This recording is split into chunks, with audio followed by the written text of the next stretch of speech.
మీకు ఈ వీడియో నచ్చితే వీడియో క్లిక్ చేసి ఛానల్ని సబ్స్క్రైబ్ చేసుకోండి. ఇక చామ్ ఒక పెద్దాయన హాస్పిటల్‌లో ఉన్నారని చెప్పాను కదా! ఇప్పుడు ₹1,00,000 ఆయన ట్రీట్మెంట్‌కి తక్కువయ్యాయి అని ప్రేమ్ బాధపడతాడు. అప్పుడే చామంతి తన గదిలోకి వెళ్తుంది. తన దగ్గరున్న చెవి పోగుల్ని చేతిలోకి తీసుకుంటుంది. చూడమ్మా, ఇవి నేను నీకు కానుకగా ఇస్తున్నాను.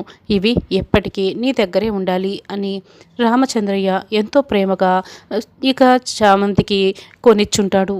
ఆ చెవి కమ్మలు చూసుకుంటూ, నాన్న నన్ను క్షమించండి నాన్న, ఒక ప్రాణం కాపాడడం కోసం నేను వీటిని అమ్మేయాల్సి వస్తుంది. ఎంతైనా డబ్బులతో ఒక ప్రాణం నిలబడుతుంది అంటే ఈ కమ్మలు నా దగ్గర లేకపోయినా పర్వాలేదు అని వీటిని నేను అమ్మేసి డ్రైవర్ బాబుకి ఆ ₹1,00,000 డబ్బులుగా ఇవ్వాలనుకుంటున్నాను. నీపై ప్రేమ లేక కాదు నాన్న, నన్ను అర్థం చేసుకోండి నాన్న అని చామంతి ఆ చెవి కమ్మల్ని చూసుకుంటుంది.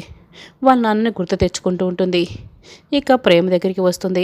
డ్రైవర్ బాబు, ఇదిగోండి, వీటిని అమ్మేస్తే ₹1,00,000 డబ్బులు వస్తాయి కదా, ఆ డబ్బులతో మనం ఆపరేషన్ డబ్బులు కట్టేద్దాం అని చెప్తూ ఉంటే, చామంతి, నువ్వు నీ చెవి కమ్మల్ని ఇచ్చేస్తున్నావా? సరే చామంతి, మనకి ఏ దారి లేదు కదా, ఒక ప్రాణం నిలబెట్టాలి కదా, ఎలాగూ నేను డబ్బులు కట్టడానికి వెళ్తాను, నువ్వు కూడా నాతో పాటే రా అని ప్రేమ్ అంటాడు. ఇక అలాగే డ్రైవర్ బాబు అని చామంతి ప్రేమ్ ఇద్దరు కూడా ఆ తక్కువైన ₹1,00,000 డబ్బులు పట్టుకొని హాస్పిటల్‌కి వస్తారు. నేను డబ్బులు కట్టేసి వస్తాను, తర్వాత పెద్దాయన దగ్గరికి వెళ్దాం అని ప్రేమ్ అంటాడు.